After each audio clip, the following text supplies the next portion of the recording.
Welcome, friends.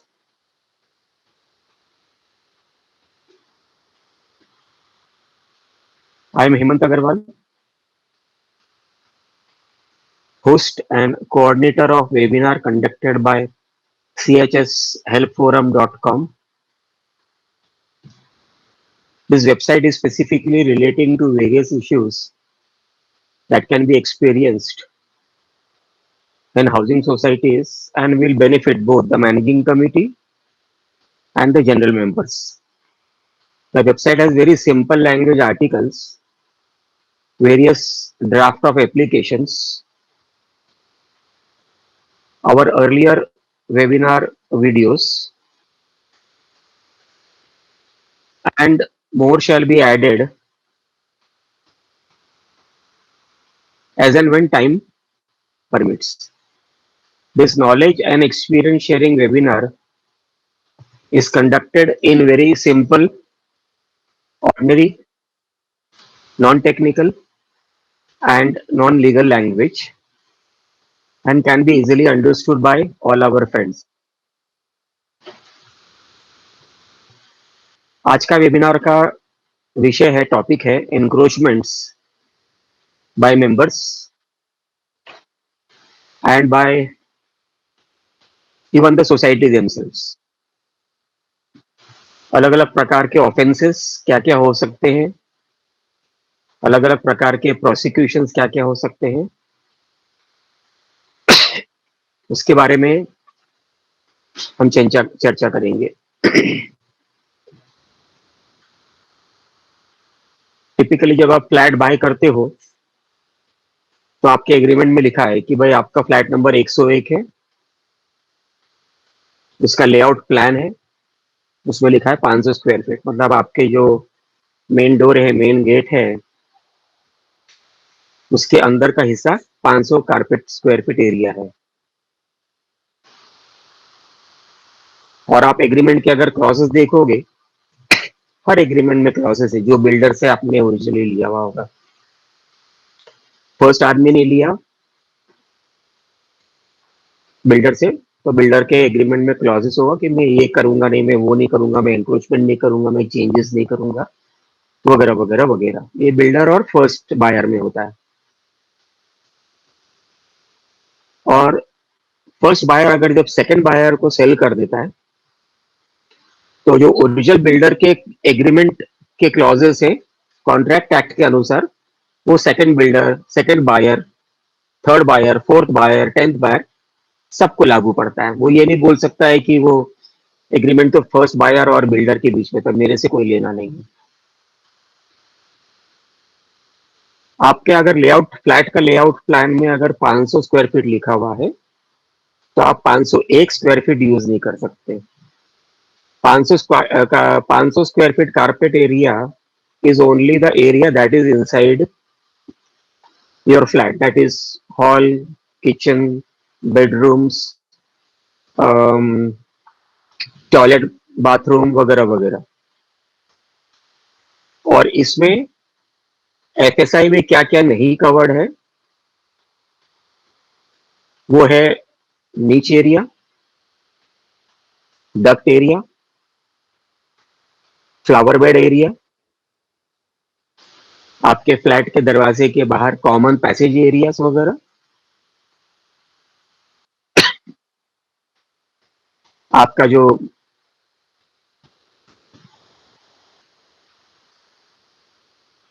Flat में loft है, वो सब चीजें एफएसआई में कवर्ड नहीं है.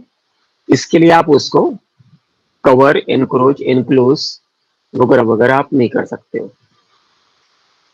ये सारे ऑफेंसेस हैं अलग अलग कानून में, जैसे बीएमसी एक्ट हो गया, जैसे MRTP Maharashtra regional town planning act हो गया, जैसे फायर एक्ट हो गया, वगैरह वगैरह.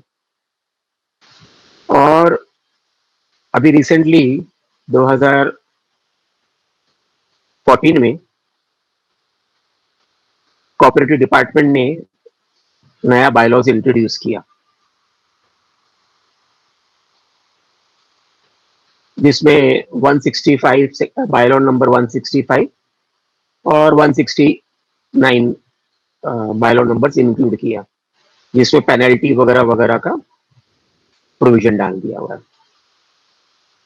तो ये सब चीजों के बारे में जानने के लिए आपके बीच में we have invited advocate Ashish Dubey sir. Ashish Dubey sir is running a legal firm by the name of Legal Lions.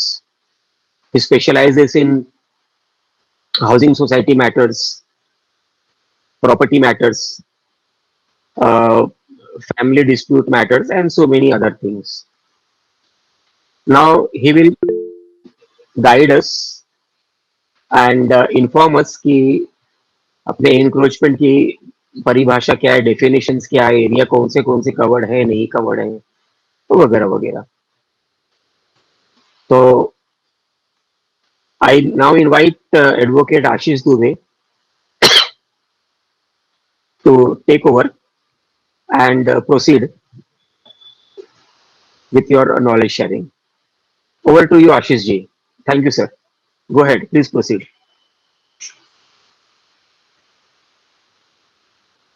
Ashish ji, please proceed, sir. Thank you, Hemant ji. Thank you so very much for inviting me again. Very good evening. Always welcome, sir. Happy to see many friends are again here to highlight this webinar. So today's topic, what we have chosen is encroachment, which is a very common and normal बात हो गई है आजकल के societies में, housing society में। Encroachment होता क्या है? एक बार हमने फ्लैट खरीद लिया, सोसाइटीज बन गई, तो एनक्रोचमेंट जिसको हम अतिक्रमण भी बोलते हैं इन मराठी, बेसिकली जब हम एक फ्लैट खरीदते हैं बिल्डर से, जैसा हेमंत जी ने बताया कि सपोज 500 स्क्वायर फीट का हमने एक फ्लैट खरीदा, तो हम उसके मालिक बनते हैं। After registration, after paying stamp duty, हम उसके मालिक बन जाते हैं। उसके बाद हमें ऐसा लगता है कि ये जो मेन डोर के बाहर की जगह थोड़ी सी है, वो भी शायद अपनी ही है, या अगर हम विंडो खोलते हैं और एक डक्ट एरिया जैसा कुछ दिखता है तो वो भी अपना ही है। और उसके बाद एनक्रोचमेंट धीरे धीरे स्टार्ट होता है। जब एक नई बिल्डिंग बन जाती है और लोग रहना स्टार्ट करते हैं, तो वहां से एनक्रोचमेंट स्टार्ट होता है। जब हम घर में घुसते हैं और देखते हैं कि घर में एंट्री से पहले लेफ्ट साइड या राइट साइड में कॉर्नर की जगह मिल रही है हमको, तो चलो एक काम करते हैं, इसको अपन शू रैक बना देंगे यहाँ पे। तो लोग जब फर्नीचर बनवाना स्टार्ट करते हैं, तो एक साइड में एक छोटा सा शू रैक जैसा भी बनवा लेते हैं। फिर अगर आप विंडो की तरफ देखते हैं, जब विंडो ओपन करते हैं तो एक डक्ट एरिया जैसा, आपको एक बालकनी, जिसको पहले बोलते थे अब तो डेक बोला जाता है, प्रॉपरली 4 फुट 5 फुट का डेक बनाना स्टार्ट किया है बिल्डर्स लॉबी ने। उससे पहले बालकनी आती थी। ये सारी जो एरियाज हैं, जो कॉमन एरियाज हैं, डक्ट हो गया, बाथरूम के विंडो के बाहर का एक एरिया हो गया जिसको डक्ट बोलते हैं, जिसमें पाइपलाइंस जाती हैं, इस तरीके के जितने भी ओपन एरियाज हैं जो एफएसआई में कैलकुलेटेड नहीं है और जो आपने परचेज नहीं की हुई, आपने वही फ्लैट परचेज किया है 500 स्क्वायर फीट का, जिसके लिए आपने स्टैम्प ड्यूटी एंड रजिस्ट्रेशन पे की हुई है। Other than that everything goes to society, वो सोसाइटी की प्रॉपर्टी। जानबूझकर या अनजाने में हम सब कहीं ना कहीं एनक्रोचमेंट कर रहे हैं। या तो हमें पता नहीं है कि हमने एनक्रोचमेंट कर रखा है, हमें लगता है कि डोर के बाहर जो शू रैक रखा है वो क्या एनक्रोचमेंट है, या विंडो के बाहर अगर मैंने जाली बॉक्स टाइप की ग्रिल बना रखी है कपड़े सुखाने के लिए, तो वो तो मेरा ही फ्लैट है, फ्लैट के बाहर तो कुछ है ही नहीं विंडो के बाहर। तो अगर मैंने जाली 1 फुट की जगह 2 फुट भी बना ली तो क्या दिक्कत है?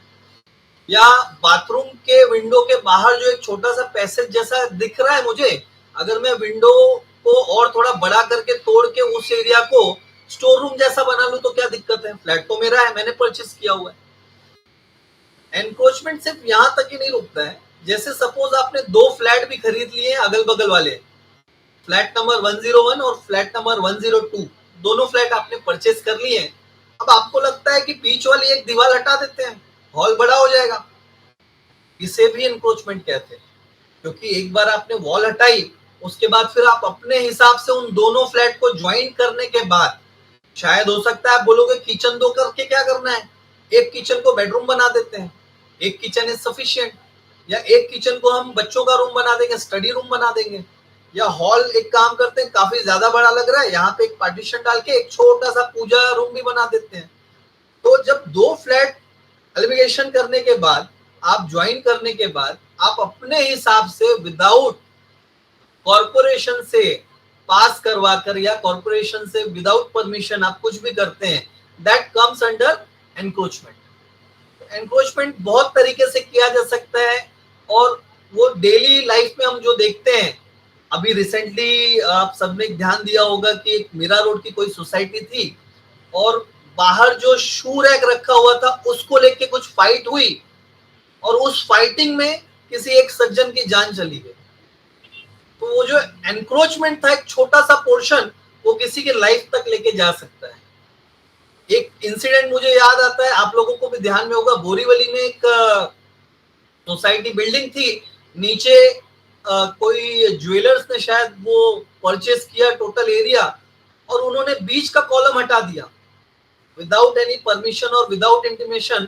बीच का कॉलम हटा दिया और पूरी बिल्डिंग जो है वो कोलैप्स हो गई। समवॉट लक्ष्मी कृपा समथिंग ऐसा नाम था। तो एनक्रोचमेंट का जो रिजल्ट है वो समटाइम्स बहुत ही डरावना हो सकता है। छोटी छोटी चीजें हम निग्लेक्ट करते जाते हैं, लेकिन बाद में जाके वो चीज काफी भारी पड़ सकती है। अब जैसे शू रैक डोर से स्टार्ट होता है, तो वो जो पैसेज है वो पूरी सोसाइटी का है। वो जो एक फ्लोर पे अगर 4 लोग रह रहे हैं और चारों बोल रहे हैं कि नहीं ये बाहर का एरिया हम इसको शू रैक के लिए यूज करेंगे, तो एक्चुअल एरिया तो वो सोसाइटी का है। आप अपने फ्लैट के मालिक हैं, आप अपने घर के मालिक हैं। फ्लैट के बाहर आते ही वो एरिया कॉमन पैसेज हो जाता है, वहां पे आप मालिक नहीं है। तो उस चीज के लिए सोसाइटी आपको परमिशन दे भी नहीं सकती है, और अगर आप वो चीज वहां पर रखते हैं तो सोसाइटी को यह अधिकार दिया गया है कि वो आपको पेनलाइज करे, आपके ऊपर जो भी ड्यू प्रोसेस ऑफ लॉ है उसके हिसाब से आपको दंडित करे। जैसे ग्रिल का आप अगर बात करें, विंडोज की ग्रिल, कहीं कहीं ग्रिल लोगों ने 2-2, 3-3 फुट तक ऐसे एक्सटेंड करके बढ़ाकर रखी है। वहां पर ऐसे पार्टीशन डालकर और उस पर गद्दा डाल के वो बाकायदा एक बैठक जैसी बन जाती है। या कहीं कहीं पे जो डक्ट एरिया है, जो फ्लावर बेड एरिया हम लोग बोलते हैं विंडो के बाद का, तो वो वॉल हटा के वो पूरी विंडो भी एक बेडरूम में या एक हॉल में पूरा कन्वर्ट कर लेते हैं। तो ये सारी चीजें इलीगल हैं और ये एनक्रोचमेंट में आती हैं। सोसाइटी चाहे तो इसके लिए कंप्लेन कर सकती है कॉर्पोरेशन में, फायर डिपार्टमेंट में और लोकल पुलिस स्टेशन में, और उसके बाद ड्यू प्रोसेस ऑफ लॉ के हिसाब से आप पर एक्शन लिया जा सकता है। अब जैसा हेमंत सर ने बताया कि 2014 में बायलॉज में 2 अमेंडमेंट हुए, एक बायलॉ नंबर 165 और दूसरा बायलॉ नंबर 169।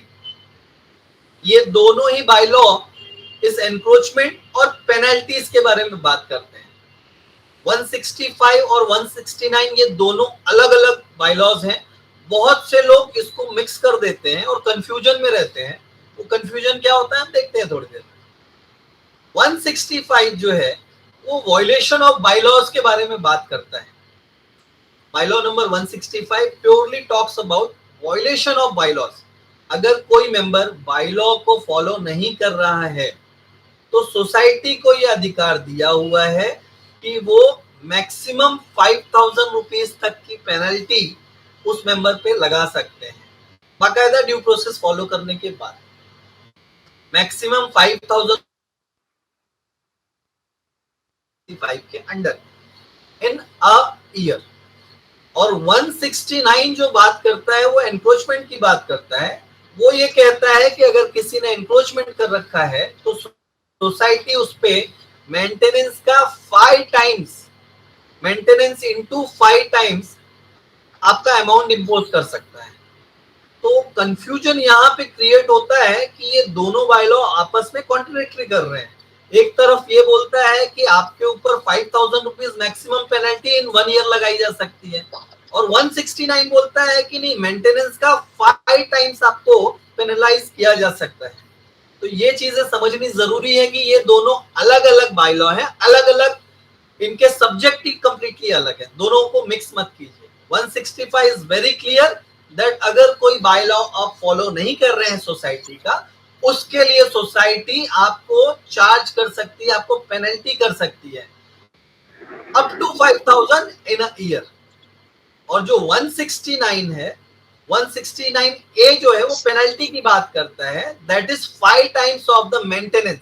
अगर आप कोई एनक्रोचमेंट करते हैं तो सोसाइटी को ये अधिकार दिए हुए हैं कि वो आपको 5 टाइम्स के लिए, मेंटेनेंस का 5 टाइम्स आपको पेनल्टाइज कर सकता है। वो 1 टाइम भी कर सकता है, ट्वाइस भी कर सकता है, बट अप टू 5 टाइम्स तक कर सकता है, जैसा जनरल बॉडी मीटिंग में पास होगा। अब इसका सॉल्यूशन क्या है? अगर हर सोसाइटी में अगर आप देखें तो अगर करने पर उतर आए ये लोग तो एनक्रोचमेंट हो गया या पेनल्टीज हो गई, तो छोटी छोटी चीजों पे भी हर आदमी को पेनल्टीज करना स्टार्ट कर देंगे। तो इसका सॉल्यूशन क्या है? मेरे हिसाब से सॉल्यूशन ये है कि जिस मेंबर को आपको लगता है कि उसने एनक्रोचमेंट किया हुआ है, सपोज हम बात करते हैं कि उसने डक्ट एरिया तोड़ करके अपने वॉशिंग मशीन को या स्टोर रूम बना रखा है, और सोसाइटी के नॉलेज में ये बात आती है, तो सोसाइटी को उस मेंबर को अप्रोच करना चाहिए। सोसाइटी की टीम जो मैनेजिंग कमेटी है वो या तो अलग से सेक्रेटरी या चेयरमैन उसको अप्रोच करें, उनको इस चीज के बारे में एजुकेट करें कि ये एक रॉन्गफुल एक्ट है, इसके लिए आपको ये पेनल्टीज भरी जा सकती है। तो बेटर है कि आप उसको है जैसा पहले था अब वैसे इसको वापस से कर दें। कुछ मेंबर्स इस चीज को समझते हैं और वापस से इसको रिस्टोर करते हैं। कुछ लोग जो नहीं समझते हैं उनके लिए क्या ऑप्शन है? जो लोग नहीं समझते हैं उनके लिए सोसाइटी उनको शो कॉज नोटिस भेज सकती है। पहले शो कॉज नोटिस में आपको पूरी डिटेलिंग देनी है कि उनके ऊपर ये एक्शन क्यों नहीं लिया जाए।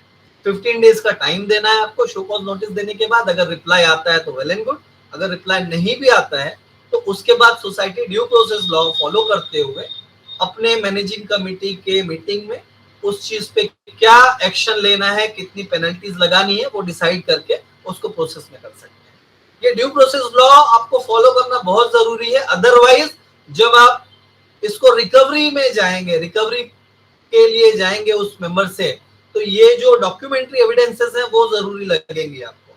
इसलिए आइदर विथ एनक्रोचमेंट और आपको जो पेनल्टीज लगानी है अंडर 165, आपको डॉक्यूमेंट्री एविडेंसेस बनाने बहुत जरूरी है। अब अगर हम बात करें कि एनक्रोचमेंट में कोई फ्लैट खरीदने के बाद, अगर मेरा ही फ्लैट है, मैं मान के चलता हूँ 500 फुट का जगह मैंने खरीद लिया है, अब उसके अंदर चाहे जैसे मैं रहूं, बाहर की बात नहीं कर रहा हूँ, चलो भाई आप बोल रहे हो कि पैसेज में एनक्रोचमेंट नहीं करना है, नहीं करेंगे, विंडो के बाहर नहीं करना, नहीं करेंगे, बट इनसाइड द फ्लैट मुझे जैसे रहना मैं रह सकता हूं। तो आपको एक चीज ध्यान में रखनी पड़ेगी कि कॉर्पोरेशन ने जिस हिसाब से प्लान पास करके दिया है आपके फ्लैट का, कि भाई इतने जगह में आपका किचन है, यहाँ पे पैसेज है, यहाँ पे ड्रेनेज सिस्टम है, यहाँ पे हॉल है, ये बेडरूम है, ये बेडरूम के टॉयलेट है, ये बेडरूम का बाथरूम है, आपको उससे छेड़खानी नहीं करनी है। बहुत से लोगों का ऐसा होता है कि फ्लैट बड़ा है, एक मास्टर बेडरूम में है जहां पे बाथरूम और टॉयलेट तो मेरे बेडरूम के साथ में है, लेकिन जो दूसरा मेरा फ्लैट है, जो दूसरा रूम है मेरे फ्लैट का, उसमें मास्टर बेडरूम नहीं है। तो मैं चाहता हूं कि जो कॉमन टॉयलेट बाथरूम है वो भी मैं इंटरनली ले लूं एक, या छोटा सा ही सही, एक छोटा सा कॉमन टॉयलेट में अंदर भी बना लूं बेडरूम के। तो उसके लिए क्या करते हैं, वो फ्लोर में वापस से पाइपिंग करके उसको मेन ड्रेनेज सिस्टम में डाल देते हैं। ये भी एनक्रोचमेंट का एक हिस्सा है। अगर क्योंकि कल को कुछ भी लीकेज होगा, जो कि आएगा ही आएगा, कितने भी अच्छे से आपने बनवा लिया हो, तो वो लीकेज नीचे की बीम को खराब करते हुए बिल्डिंग के स्ट्रक्चर को डैमेज करता है, जिसका लॉन्ग टर्म का जो आपका आप कह सकते हैं जो आपको भुगतना पड़ेगा वो बताया नहीं जा सकता, क्योंकि धीरे धीरे धीरे ही वो लीकेज के थ्रू वो बिल्डिंग की जो नींव है वो कमजोर होती जाती है। तो कहीं ना कहीं आप उसके जिम्मेदार हैं। अब ये सोसाइटी कैसे पता लगाए कि किसके घर में क्या काम हुआ और किस तरीके का आपने फ्लैट शिफ्ट किया या वॉल शिफ्ट की या बाथरूम यहां से हटा के वहां कर दिया, कैसे पता चले? तो उसके लिए आपको एक आर्किटेक्ट आपको हायर करना पड़ेगा, प्राइवेट आर्किटेक्ट भी हायर करके आप उसका सर्वे करवा सकते हैं टाइम टू टाइम। सोसाइटी एक बार सर्वे रिपोर्ट देकर वो सर्वे के हिसाब से आपको पूरी जानकारी मिल जाती है कि किस फ्लैट में किस तरीके का एनक्रोचमेंट हुआ है, और उसके बाद आपको due process of law follow करते हुए उसको दूर करना है। बहुत से लोगों का एक कंप्लेन आता है कि एनक्रोचमेंट तो बाहर घर का ठीक है, पार्किंग के एरिया का एनक्रोचमेंट ये एक नया चलन चल निकला है। जैसे जिनकी स्टिल्ट पार्किंग होती है, स्टिल्ट पार्किंग में कोई दूसरी गाड़ी पार्किंग ना कर दे, इसके लिए वो लोग वहां पे बाहर चेन लगा देते हैं, समटाइम्स वो बैरिकेड जैसा लगा देते हैं कि कोई दूसरी गाड़ी लाके ना खड़ा करे। तो ये भी एक एनक्रोचमेंट का हिस्सा है। अगर आप अपनी ही अलॉटेड पार्किंग पे चेन लगा रहे हैं तो दैट कम्स अंडर एनक्रोचमेंट। आप उसको फ्री रखना चाहिए, आपकी पार्किंग है, भले आपको उसको पार्किंग के लिए यूज करना है, अदरवाइज वो एनक्रोचमेंट का हिस्सा आता है। अब बायलॉ को अगर आप फॉलो नहीं कर रहे हैं, किसी भी एक बायलॉ को फॉलो नहीं कर रहे हैं, तो आपके ऊपर 5,000 रुपीज तक की penalty in single year use किया जा सकता है।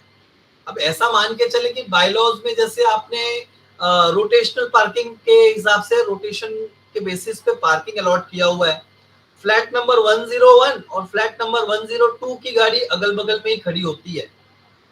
फ्लैट नंबर 101 की गाड़ी थोड़ी सी बड़ी है और वो उस तरीके से पार्क करते हैं कि फ्लैट नंबर 102 को दिक्कत हो रही है, तो कहीं ना कहीं ये वायलेशन ऑफ बायलॉ हो रहा है पार्किंग के रूल्स एंड रेगुलेशन के। तो फ्लैट नंबर 102 की जो कंप्लेन है वो मैनेजिंग कमेटी के पास जाएगी कि फ्लैट नंबर 101 के कारण उनको ये इशू हो रहा है। मैनेजिंग कमेटी ने अगर उनको प्रेम से समझाया और वो समझ गए तो वेल एंड गुड, अगर नहीं समझ रहे हैं, बार बार वो चीज रिपीट हो रही है, तो अगेन वो शो कॉज नोटिस आपको भेजनी है, 15 दिन का टाइम देना है, अगले को सुनवाई का एक मौका देना है। अगर सेटिस्फाइड होते हैं तो अच्छी बात है, नहीं होते हैं तो फिर मैनेजिंग कमेटी डिसाइड करके उनके ऊपर क्या पेनल्टी लगानी है उस हिसाब से ये प्रोसेस में डाल के 165 का यूज किया जा सकता है। और 169 जो एनक्रोचमेंट की बात करता है, मोस्ट ऑफ द सोसाइटीज में 169 को गलत तरीके से यूज किया जा रहा है। बहुत से सोसाइटी में एक छोटा सा शुरेक का अगर हम एग्जांपल ले लेते हैं, या डक्ट को ले लेते हैं, या विंडोज को ले लेते हैं, हाउसिंग सोसाइटी के मैनेजिंग कमेटी को ये पावर ही नहीं है कि वो आपको पेनलाइज करे फॉर एनक्रोचमेंट। हाउसिंग सोसाइटी की मैनेजिंग कमेटी को ये पावर दिया ही नहीं गया है कि वो आपको पेनलाइज करें फॉर एनक्रोचमेंट। ये काम आपके कॉरपोरेशन का है, फायर ब्रिगेड वालों का है, पुलिस डिपार्टमेंट का है। हाउसिंग सोसाइटी को वहां पे एक खाली विजिलेंस करके उनको ध्यान देना है कि कहां पे एनक्रोचमेंट हो रहा है उनकी सोसाइटी में, उसकी कंप्लेन उनको जाके डिपार्टमेंट को देनी है, आगे का काम डिपार्टमेंट का है। हाउसिंग सोसाइटी को ये काम दिया ही नहीं गया है कि वो सोसाइटी में जाकर के एनक्रोचमेंट को हटाएं या उनको बताएं क्या करना है। एक क्योंकि हाउसिंग कोऑपरेटिव हाउसिंग सोसाइटी सबको मिलजुल के रहना है, तो एक ऐसा माहौल बना के चलते हैं लोग कि आपस में बातचीत से समझ के उस चीज को खत्म किया जा सके। लेकिन कहीं कहीं जहां पर अड़ीबाजी हो जाती है, लोग नहीं सुनते हैं, नहीं हटाने के लिए तैयार हैं, तो हाउसिंग सोसाइटी को, कोऑपरेटिव हाउसिंग सोसाइटी के मैनेजिंग कमेटी को ये पावर नहीं दी गई है कि वो उस चीज को हटाएं या पेनलाइज करें। ये काम कॉर्पोरेशन का है। हाउसिंग सोसाइटी को एज अ कंप्लेनेंट ये बात कॉर्पोरेशन के कान में डालनी चाहिए, ये चीज फायर डिपार्टमेंट को एंड पुलिस को, इनके कान में बात डालनी चाहिए इन राइटिंग में, और वो एक्शन क्या लेते हैं वो उनका प्रोसेस फॉलो करके वो ले लेते हैं। तो ये हाउसिंग सोसाइटी में बहुत ये कॉम्प्लेक्स हो जाता है कि मुझे 1,000 रुपए का हमारा मेंटेनेंस है, 5 टाइम्स उन्होंने बोला है, तो 5 टाइम्स मतलब 5,000 रुपए की तो पेनल्टी लग गई मुझे शूरैक बाहर रखने के लिए, और जब तक रखा हुआ है तब तक हर महीने 5,000 लगाए जा रहे हैं। कोऑपरेटिव हाउसिंग सोसाइटी के लिए भी बहुत जरूरी है कि वो डॉक्यूमेंट्री एविडेंशियल ये क्रिएट करें, भले उनको शो कॉज नोटिस भेजें या रिमाइंडर भेजें, क्योंकि कल को जब आप जाओगे, आप कोऑपरेटिव कोर्ट में जाकर इसके लिए जब आप रिकवरी के लिए जाएंगे तो ये डॉक्यूमेंट्री एविडेंसेस आपके काम में आएंगे।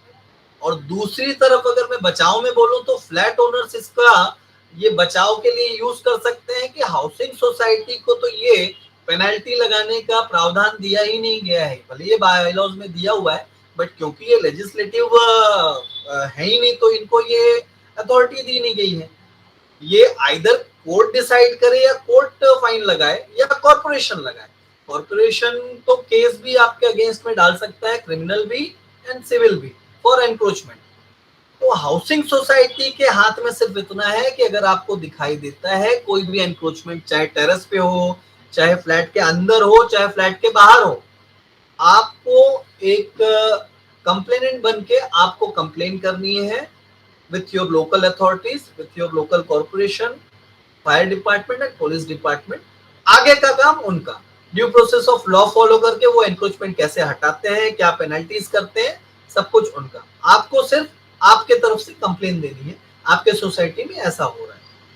या अगर आपको लग रहा है किसी फ्लैट में एनक्रोचमेंट इस तरह से हुआ है, एलिगेशन के हिसाब से हुआ है, 2 फ्लैट ज्वाइन कर दिए गए हैं या डक्ट एरिया मैच मिक्स कर दिया गया है या बाथरूम शिफ्ट कर दिया गया है, तो उसके लिए भी आप कॉर्पोरेशन को लेटर लिख सकते हैं टू विजिट योर सोसाइटी।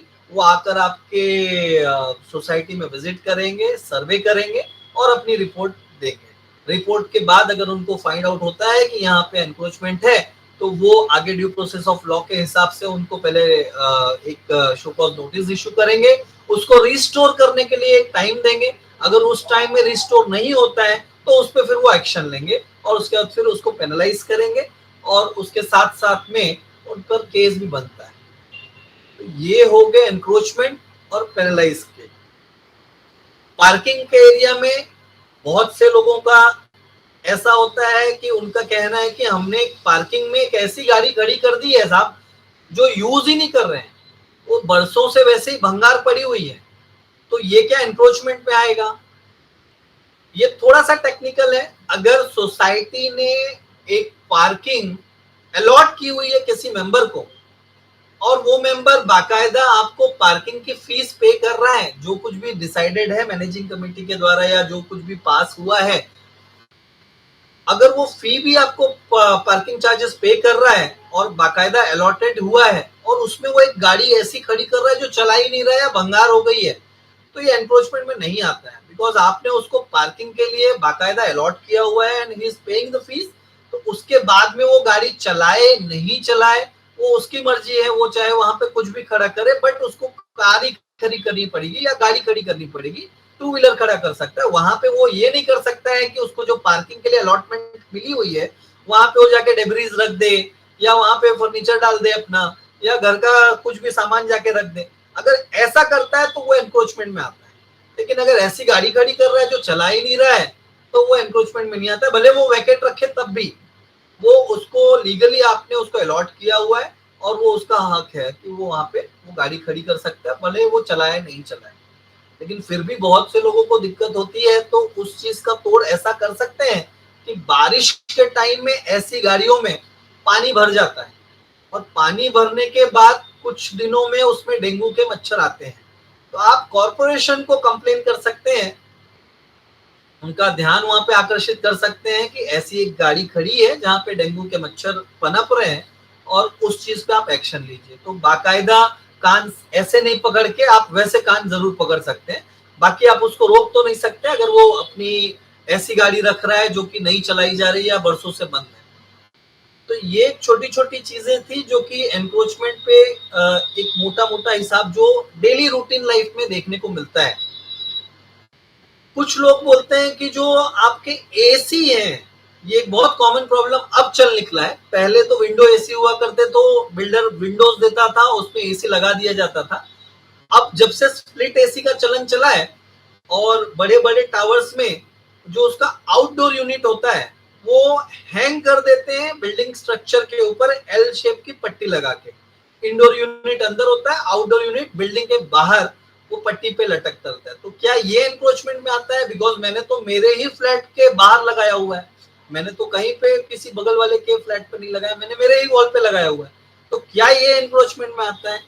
तो सर ये भी एनक्रोचमेंट का एक हिस्सा है। आप इस तरीके से वो डक्ट, वो एक आउटडोर यूनिट को ऐसे बाहर अपने ही वॉल पे नहीं लगा सकते, उसके लिए आपको एक परमिशन लेनी पड़ेगी कॉर्पोरेशन से और फायर डिपार्टमेंट से, क्योंकि अगर कल को कुछ अनहोनी घटना घटती है, फायर ब्रिगेड को आना पड़ता है, तो वो जो सीढ़ियां लगाते हैं वहां पे दिक्कत नहीं आए, वो आपके बिल्डिंग के लेआउट को देखते हुए कॉर्पोरेशन उसको परमिट भी दे देता है, बट कॉर्पोरेशन को एक बार आपको बताना पड़ता है। अब जो हमारी विंडोज के बाहर हम जो जालियां लगाते हैं, मोस्टली बॉक्स ग्रिल बोलते हैं जिसको, वो कभी कभी 1 फुट की होती है, कभी कभी 2 फुट की हो जाती है, कुछ लोगों का तो देखा है 2.5 से 3 फुट तक भी जाती है। तो इसका क्या इलाज है, कॉर्पोरेशन ने किस तरीके से पास करना है उसको, या ग्रिल लगाना ही एनक्रोचमेंट में आ जाता है? ऐसा नहीं है सर, विंडोज जो होती हैं आपकी, जो भी साइज की विंडो आपको बिल्डर ने बना के दी हुई है, जो कि बाकायदा कॉर्पोरेशन ने पास की हुई है, अगर विंडो की जो हाइट है वो आप मान के चलिए 6 फुट की है, तो उसका 1/3 यानी 2 फुट तक की जाली आप बॉक्स ग्रिल लगा सकते हैं। अगर विंडो की हाइट 6 फुट है तो उसका 1/3 यानी 2 फुट, और जो उसके ऊपर का शेड होता है जिसको छज्जा बोलते हैं, वो भी मैक्सिमम 2 फुट तक ही अलाउड है। अगर उसके बाहर आप जा रहे हैं तो दैट इज एनक्रोचमेंट। ये विंडो आपके फ्लैट में जितने भी हैं उस पे लागू होता है, चाहे छोटा हो चाहे बड़ा हो, सबके बाहर आप बॉक्स ग्रिल विंडो की हाइट के हिसाब से 1/3 के हिसाब से लगा सकते हैं। लॉफ्ट एरिया हो गया आपका, बेडरूम का जो फ्लावर बेड हो गया, उसको कुछ लोग तोड़ के अपने बेडरूम की हाइट, बेडरूम का साइज बढ़ा देते हैं। साइज बढ़ाने के बाद सोसाइटी अगेन इस चीज को कॉर्पोरेशन के सामने ला सकता है, कॉर्पोरेशन विजिट करेगा आपके घर पर, आपके लेआउट प्लान देगा, उनके पास भी अवेलेबल होते हैं, उसके बाद आपको शो कॉज नोटिस देगा। अगेन आपको वो चीज अंदर लाना है, अंदर लाने के बाद वो आपको रिस्टोर करना है, रिस्टोर करने के बाद वो आप वापस से रेगुलराइज करवा सकते हैं। अदरवाइज कॉर्पोरेशन अपने हिसाब से आपके ऊपर इसको प्रोसेस में लेकर जाएगा, ड्यू प्रोसेस ऑफ लॉ के हिसाब से। इवन सर जो छोटे में मैं समझा सकता था, एक एनक्रोचमेंट को मैंने मेरे तरफ से वो समझा दिया है, और क्योंकि समय सीमा थोड़ी कमी है, अभी क्वेश्चन आंसर्स भी होंगे आपके, over to you Hemant sir.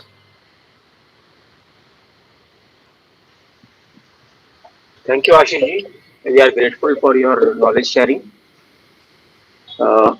Before we start the question and answer session, we'll take a short break of 2 minutes.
Advocate Ashish sir के साथ में I will like to add a few things. जैसे encroachment के ऊपर आपने एनक्रोचमेंट के बारे में कुछ चीजें बताई, बायलॉ नंबर 169 के बारे में बताया कि आप ऐसा एनक्रोच कर सकते हैं या नहीं कर सकते हो वगैरह वगैरह, और 5 times monthly maintenance charges per month का पेनल्टी लगेगा, वो भी with retrospective effect for the period for which such violation is existed. ये बायलॉ में लिखा हुआ है। मतलब रेट्रोस्पेक्टिव इफेक्ट का मतलब ये हुआ कि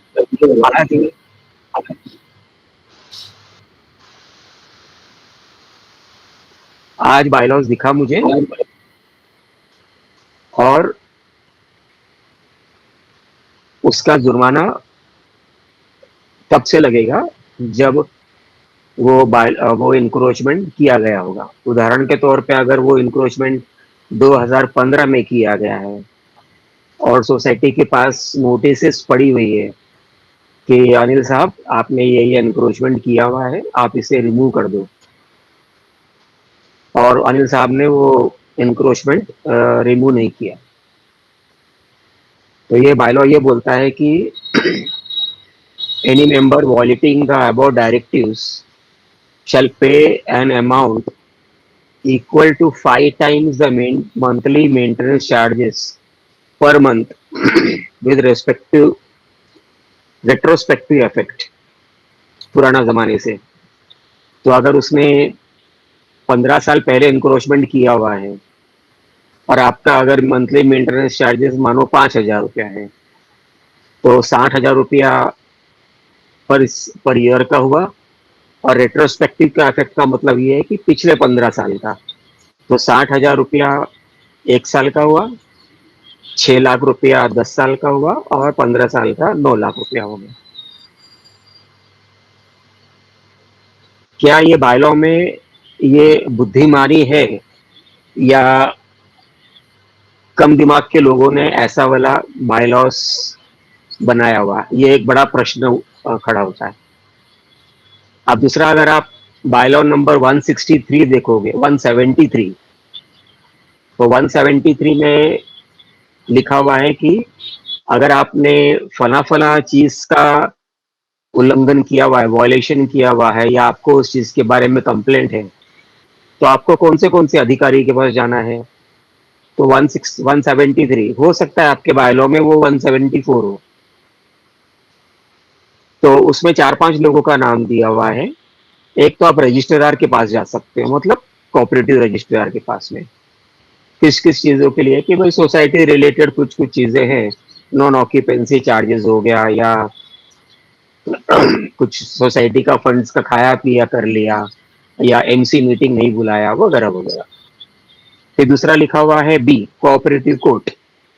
तो कोऑपरेटिव कोर्ट में किस किस चीजों के लिए जाओगे आप कि भाई रेजोल्यूशंस वगैरह है, तो गैर कानूनी रेजोल्यूशंस पास किया हुआ है आपने, इलेक्शंस के बारे में जाओगे, पार्किंग अलॉटमेंट्स के वगैरह वगैरह के बारे में जाओगे, लीकेज के बारे में भी जा सकते हो, मेजर रिपेयर्स है वगैरह। ये कोऑपरेटिव कोर्ट का हुआ। अभी तीसरा दिया हुआ है सी, सिविल कोर्ट का दिया हुआ है।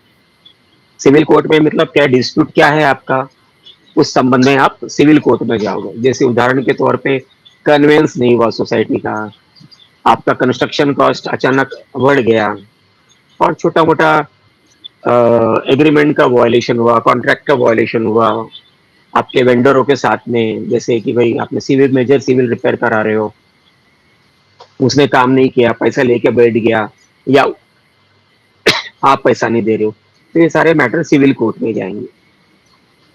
ये सी हो गया। ई, डी को थोड़ी देर के बाद लेते हैं। ई में लिखा है पुलिस। मैटर किस चीज को लेके, nuisance carried out by the unauthorised user of the flat, shop, parking वगैरह वगैरह, open spaces in the society, and जो भी ऑक्यूपेंट है वो, छोटी मोटी मार पिटाई हुई, या और कुछ भी हुआ जो पुलिस के दायरे में, जुरिस्डिक्शन में आता है। आप कुछ कुछ चीजों को लेकर जनरल बॉडी मीटिंग के सामने भी जा सकते हो। जैसे भाई आपने बिल्डिंग के बारे में कुछ प्रॉब्लम है, में सोसाइटी की प्रॉपर्टी को नहीं देखभाल किया जा रहा है, आर्किटेक्ट का अपॉइंटमेंट नहीं हो रहा, वगैरह वगैरह। एक और है जी, डिस्ट्रिक्ट फेडरेशन। डिस्ट्रिक्ट फेडरेशन के पास में किस चीज के लिए जाना है कि मेरे फ्लैट में ये काम चल रहा है, तो सोसाइटी का सेक्रेटरी को मेरे फ्लैट में एंट्री करना है, मैं नहीं अलाउ कर रहा हूँ। ये सब छोटी छोटी मोटी चीजों को लेके, एसडीएम को लेके, एजीएम को लेके। अभी आते हैं मेन मुद्दे पे, 173 डी, कि कौन से मुद्दे को लेके आप म्युनिसिपल कोर्ट में जा सकते हो। तो इसमें लिखा हुआ है कि अनऑथोराइज कंस्ट्रक्शंस है, आपने एडिशंस किया हुआ है या ऑल्टरेशंस किया हुआ है by builder, by member, by occupant of the flat.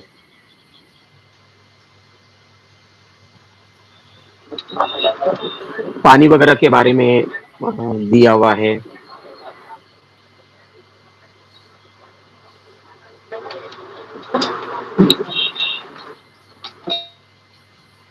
I request all members once again कि अपना अपना माइक्रोफोन्स म्यूट पे रखें।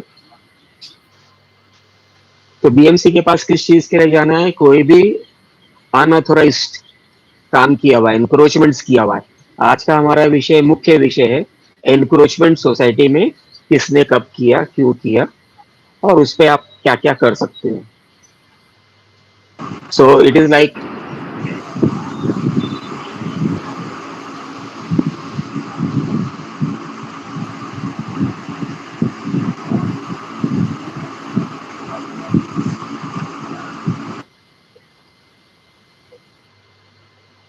और जो भी कुछ बीएमसी के पास और किस चीज के लिए जाओगे आप? प्रॉपर्टी टैक्स के लिए चले जाओगे, कचरा वगैरह जो है, गार्बेज है, उसके लिए चले जाओगे, और कोई भी एम्यूनिटीज जो बीएमसी देती है। हमारा आज का मुद्दा है 173 डी। म्युनिसिपल कॉर्पोरेशन के पास आपको किस चीज के लिए जाना है? Unauthorised violations, additions, alterations made by member और बिल्डर। आपको ये ध्यान रखना है कि 472 बीएमसी एक्ट के अनुसार पेनल्टी लगाने का अधिकार सिर्फ और सिर्फ बीएमसी को है। सोसाइटी को ये पेनल्टी लगाने का अधिकार नहीं है, कानून इसका मान्यता नहीं देता। जो पेनल्टी लगाने का अधिकार है वो एक लेजिस्लेटिव एक्ट के अंतर्गत बनाया गया हुआ है। बायलॉज जो है वो एक लेजिस्लेटिव एक्ट नहीं है। एमसीएस एक्ट लेजिस्लेटिव एक्ट है, रूल्स भी, लेकिन बीएमसी एक्ट आपका ये सारे वायलेशंस को देखता है। सोसाइटी में अगर वायलेशन हुआ है, आपने 2 फ्लैट के बीच की दीवार निकाल दी, आपने खिड़की ऊपर नीचे कर दी, आपने टॉयलेट का ब्लॉक शिफ्ट कर दिया, सीवेज की लाइन, प्लम्बिंग की लाइन शिफ्ट कर दिया वगैरह, ये सारा कामकाज देखने का जो काम है वो बीएमसी का है, सोसाइटी का नहीं है। सोसाइटी का काम सेक्शन 2 के अनुसार सिर्फ सर्विस प्रोवाइडर का है, तो provide common amenities and services. लेकिन हम बायलॉज के आड़ में टेढ़ा मेढ़ा बायलॉज अडॉप्ट कर लेते हैं। वो जो 100 रुपया 50 रुपया वाला बायलॉज मिलता है बाजार में, आंखें बंद करके उसको अडॉप्ट कर लेते हैं। किसने ड्राफ्ट किया कुछ पता नहीं है, क्या लिखा हुआ है कुछ पता नहीं, कभी पढ़ने की जरूरत भी महसूस नहीं हुई। और जब डिस्प्यूट क्रिएट होता है, तब जब कोर्ट जाते हैं, तो तब तक काफी देर हो चुकी होती है और दोनों तरफ के पार्टी के पैसा खर्चे होते रहते। सोसाइटी और मेंबर के बीच में मनमुटाव होता रहता है, मेंबर और मेंबर के बीच में मनमुटाव, झगड़े वगैरह होते रहते हैं।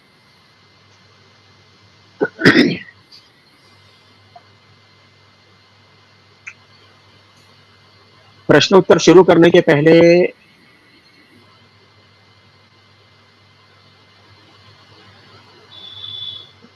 मैं एक चीज और भी बता दूं आपको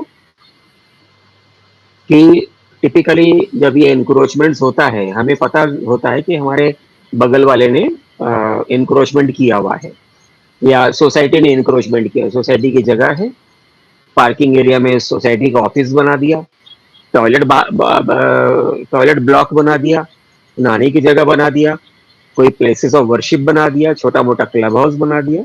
ये सारी चीजें जो है वो एफएसआई यूज करने वाली चीज होती है। और अगर एफएसआई करे भी, अगर आपने ये सारे इंक्रोचमेंट्स किए, आपने घर के अंदर आप कर सकते हो, फ्लावर बेड एरिया का इंक्रोच कर लिया, आपने खिड़की आगे बना के 8-10 फीट, 15 फीट, 20 फीट इंक्रोच कर लिया, आपको बालकनी दिया हुआ है उसको आपने इंक्रोच करके घर के अंदर ले लिया। तो ये सारे इंक्रोचमेंट के विरोध में कंप्लेन करना होता है। कई लोगों के पास हिम्मत नहीं होती है और नर्वस होते हैं, या कंप्लेन करने के लिए कतराते रहते हैं। तो we at chshelpforum.com we declare as a social and community service कि हम आपके बिहाफ में हमारे लेटर हेड पे कंप्लेंट फाइल करेंगे अगर आपने हमें डिटेल्स दिया। आपको डिटेल्स क्या क्या देना है? आपके लिए ये जो कंप्लेंट फाइल होगा ये टोटली फ्री होगा और हमारे लेटर हेड पे होगा, लेकिन हमारे रिकॉर्ड्स के लिए आपका डिटेल हमारे पास होना जरूरी है। तो आपको क्या क्या प्रोवाइड करना है? कंप्लेनेंट का नाम, पता, मोबाइल नंबर, सोसाइटी का नाम, पता, एनक्रोचर जिसने वायलेशंस किया है, जिसने एनक्रोचमेंट किया हुआ है, उसका नाम, पता, एनक्रोचमेंट का वर्णन या छोटा मोटा डिस्क्रिप्शंस, और अगर आपके पास में एनक्रोचमेंट का कोई वीडियोग्राफ अवेलेबल है या फोटोग्राफ्स अवेलेबल है तो वो आप हमें व्हाट्सअप कर सकते हैं मेरे व्हाट्सअप नंबर पे। मेरा व्हाट्सअप नंबर है 9820174108। So now to start the question and answer session, we are going to take up questions only and only relating to today's topic. सिर्फ आज के विषय पे हम प्रश्न उत्तर करेंगे। आज का विषय है, टॉपिक है encroachments by members and society. Offences क्या क्या हो सकते हैं, उसके ऊपर क्या क्या प्रोसिक्यूशन हो सकते हैं, ये हमारा विषय है। विषय के विपरीत please do not ask any non topic related questions. Friends who want to ask questions please click on the hand symbol. आपके स्क्रीन के सामने अगर आप देखेंगे तो आपके पास एक हैंड सिंबल है, उसे आप क्लिक कर दीजिए। क्लिक करने के बाद में we will take up your questions in sequence. We are taking up only one short question per person. While asking questions, our policy is that you should switch on your video. If you are not switching on your video, then we are not taking your question. This webinar does not provide any type of consultations or advice to your personal problems. Friends may ask questions only relating to today's topic. Other questions will be ignored. This webinar is about knowledge and experience sharing and is based on take it or leave it basis without any liability or responsibility whatsoever and whichsoever. So we will start our first question by Mr. Afzal Mohammed. Hemant ji, actually मेरा question नहीं है. I wanted to touch upon very important points if you allow me. Max to max 5 minutes, sir ji. या देखिए, I am representing in the MCGM apex committee and BMC का एक thumb rule है कि the drainage system can not be touch at any given time और under no circumstances. तो आजकल कैसा है कि बीएमसी में आप आर्किटेक्ट के थ्रू रिवाइज प्लान डालते हैं कि भाई ये ऑल्टरेशन किया, ये जो भी आपने किया हुआ है उसको रेगुलराइज करने के लिए, मगर थंब रूल ये है कि drainage system can not be touch at any given time. एक तो पॉइंट ये रहा. सेकेंड चीज, आज ग्रिल जो है बीएमसी अलाउ कर रही है, बट उसमें कैसा है कि you have to give an opening. आप अगर वो ग्रिल में ओपनिंग दे, because in case of fire you should be able to go out from the particular window. तो आपको ग्रिल के अंदर आपको हिंजेस लगवा के आपको ओपनिंग देनी होगी. थर्ड चीज है, जैसे कि आशीष जी ने बताया कि शू रैक को कॉमन एरिया में लगाने से अभी 2-3 महीने पहले ही एक पर्टिकुलर सोसाइटी में ये शू रैक को लेके मर्डर भी हो गया. तो इंक्रोचमेंट में जहां पुलिस इंटरवीन नहीं करती है, वहां पे मैनेजिंग कमेटी को आपको अप्रोच करना चाहिए ताकि एक एमिकेबल सॉल्यूशन निकल आए, बिकॉज बाय एंड लार्ज आप कॉमन एरियाज में, कॉमन पैसेजेस में, कॉमन टेरेस में आप कोई भी चीज नहीं रख सकते हैं। इसके अलावा जब कोई भी इलीगल कंस्ट्रक्शन होता है तो if the building is under construction, the complaint should go to the building and proposal department. और अगर कोई भी बिल्डिंग जो ऑलरेडी कंस्ट्रक्टेड है और उसमें कोई इरेगुलरिटी करता है या इंक्रोचमेंट करता है या इलीगल कंस्ट्रक्शन करता है, that complain will go to the building and factory. अब यहाँ पे कैसा है कि हमने बहुत बार एक्सपीरियंस किया हुआ है कि लोग कंप्लेन तो कर देते हैं, वो कंप्लेन को वो साल लग जाते हैं, 2 साल लग जाते हैं, और एट द एंड आपको लोकल वार्ड ये कहेगा कि भाई आपके बिल्डिंग में ऑक्यूपेशन सर्टिफिकेट नहीं है, इसीलिए ward can not take action, which is actually a fact जो आपको कोई नहीं बताएगा।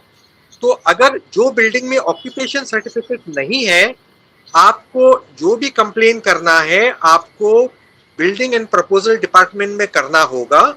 Building and proposal department in turn will direct the building and factory for taking necessary action. जहां तक पुलिस का सवाल है, कोई भी सोसाइटी वो प्राइवेट प्रॉपर्टी होती है, वहां पे उनका ज्यूरिडिक्शन बनता नहीं है। हाँ, अगर कोई क्रिमिनल एंगल अगर होता है और कोई घटना होती है, मारपीट की घटना होती है, तो ऐसे सिचुएशन में आप 100 भी डायल कर सकते हो और आप पुलिस पे जाके कंप्लेन भी फाइल कर सकते हो। एक बहुत इंपॉर्टेंट एरिया है जो मैं टच करना चाहूंगा, MRTP एक्ट को लेके। क्या होता है कि ये MRTP एक्ट का जो अपना इलीगल कंस्ट्रक्शन को लेके या इंक्रोचमेंट को लेके ये सारे कंप्लेन जो है ये BMC फाइल करती है इन द BMC कोर्ट। जैसे कि विले पार्ले में BMC का कोर्ट है, वहां पे वो फाइल करती है। तो इट बिकम्स वेरी इंपॉर्टेंट कि अगर आपने कोई भी कंप्लेन किया हुआ है बिल्डिंग एंड फैक्ट्री में, इंक्रोचमेंट को लेके बोलिए, या आपने इलीगल ऑल्टरेशन को बोल के, इलीगल कंस्ट्रक्शन को बोल के आपने कंप्लेन किया है अगेंस्ट समबडी, तो क्या हो जाता है, उनका एक प्रोसेस होता है बिल्डिंग एंड फैक्ट्री का, भाई वो नोटिस इश्यू करती हैं, उसके बाद वो आपको वो कंसर्न पर्सन को डायरेक्ट करती है कि आप रिस्टोर कर दो वो पर्टिकुलर इलीगल कंस्ट्रक्शन को या एडिशन एंड ऑल्टरेशन को। और अगर उसके बाद भी अगर कुछ नहीं होता है, then the BMC building and factory files a case in the BMC court under the MRTP act. अब यहाँ पे एक चीज जो किसी को नहीं मालूम है, it is very important to know, कि जब BMC में कोर्ट में जब केस फाइल होता है, तो ये जो बिल्डिंग एंड फैक्ट्री वाले हैं, कंप्लेनेंट को ना तो वो कंप्लेनेंट के तौर पे पेश करते, ना वो विटनेस के तौर पे वो वहां पे वो पिटीशन के अंदर उनका नाम डालते हैं। इसका नतीजा ये होता है कि जब केस आता है तो बिल्डिंग एंड फैक्ट्री के जो असिस्टेंट इंजीनियर्स है या मुकादम है, आप अच्छी तरीके से जानते हो, वो कंप्लेनेंट छोड़ के जिन्होंने वायलेशन किया है उनके साथ में मिल जाते हैं। और ऐसे सिचुएशन में हमने कई बार ऐसा देखा है कि भाई उन्होंने मतलब इन्हें लॉयर भी प्रोवाइड किया है वायलेटर को, और एट द सेम टाइम वो उनको सजेशन भी देते हैं कि अगर आपने 2 फ्लैट के बीच की दीवार अगर आपने निकाल दी है, आपने अमेलगमेट किया है दीवार तोड़ के, तो वो ये सजेस्ट करते हैं कि आप एक काम करिए, आप जिप्सन बोर्ड का दीवार खड़ी कर दीजिए या प्लाईवुड का दीवार खड़ी कर दीजिए, उसको आप पेंट कर दीजिए। पेंट करने के पश्चात हम फोटोग्राफ निकालेंगे और वो हम MRTP का जो केस है वहां पे कोर्ट में जमा करेंगे, और दूसरे या तीसरे दिन आप वो पार्टीशन को निकाल सकते। अब इसमें क्या हो जाता है कि जिसने कंप्लेंट किया है उसका तो नाम, जो पिटीशन है उसमें तो नाम भी नहीं है, and his name is not there as a witness also. तो अगर उसके पास इंफॉर्मेशन मिलती है कि भाई इन्होंने टेम्पररी 2 दिन के लिए प्लाईवुड का वॉल खड़े करके पेंट कर दिया और बाद में 2 दिन बाद निकाल दिया है, he will not be able to contest that. तो जब आप कंप्लेन फाइल करते हैं बिल्डिंग एंड फैक्ट्री में, तो यू मेक श्योर कि you mention in that complain कि अगर एमआरटीपी एक्ट के तहत अगर कोई पिटिशन फाइल होती है पीएमसी कोर्ट में, तो your name as a complainant should be incorporated, और अगर कंप्लेनेंट के नाम से अगर आपको इनकॉर्पोरेट नहीं करते हैं तो एटलीस्ट एज अ विटनेस वो आपको आपका नाम वहां पे डाले, सो दैट अगर इस किस्म की बदमाशी अगर होती है वायलेटर के तरफ से कि भाई 2 दिन के अंदर उन्होंने वॉल भी खड़ी कर दिया, पार्टीशन वॉल अपना प्लाईवुड लगा के पेंट करके, और 2 दिन बाद उन्होंने निकाल भी दिया, तो at least you will have the face to go and approach the court, same court, और वहां पे आप बोल सकते हैं कि भाई ऐसी ऐसी इरेगुलरिटी हुई है और इसमें बिल्डिंग एंड फैक्ट्री के ऑफिशियल्स मुलविस है. तो this is very important and one should do that. Over to अपना हेमंत जी.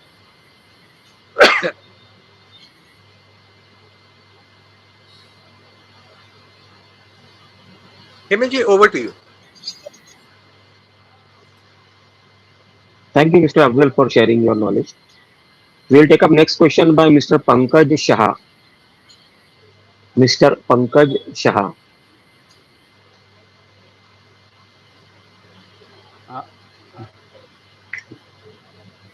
Hello. Yes, Mr. Pankaj, please switch on your video. Yes. Hello.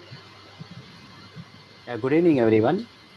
I wanted to just check when any member parks his car in the allotted open area space in the compound, and if he changes it every 2-3 weeks, whether it is allowed. Let's say he's into a garage business, say, for repairs. He brings the cars for repairs, whether it is allowed that way. Ashish sir. What I understood, sir, from your question, that the owner is The member. parking, that member of your society is parking different cars At the same place, though. which does not belong to him. Yes. Which does not belong to him. In that situation, actually flat के साथ में जो parking allot की होती है, sometimes society जो car आप park कर रहे हो फॉर सिक्योरिटी रीजन आपका रजिस्ट्रेशन सर्टिफिकेट मांगती है टू कीप अ रिकॉर्ड. अगर सोसाइटी आपकी ये फॉलो करती है तो आप यू कैन रिस्ट्रिक्ट देम कि नहीं आप ये डेली इस तरह से बिजनेस नहीं कर सकते या आप दूसरी गाड़ियां नहीं ला सकते. The one which is the car which is onto your name, that can be parked. Otherwise आप रिटर्न एक लेटर दो कि भाई ये मेरे रिश्तेदार की गाड़ी है and I am parking here, but मैंने परचेस कर लिया है, but give that undertaking that मैं प्रोसेस में हूँ इसका रजिस्ट्रेशन चेंज करवाने के लिए. But just because you are owing a garage you can not park daily a different cars. Okay, thank you, Mr. Pankaj, for joining in. Next question is by Mr. Hasrat Shah.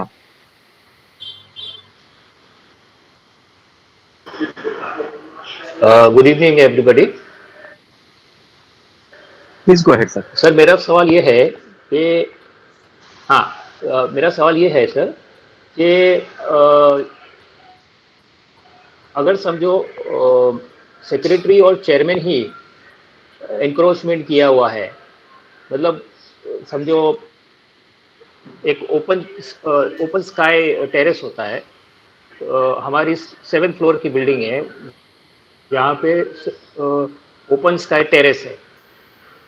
तो open sky terrace में आजू बाजू में जो flats है वो chairman और secretary का है.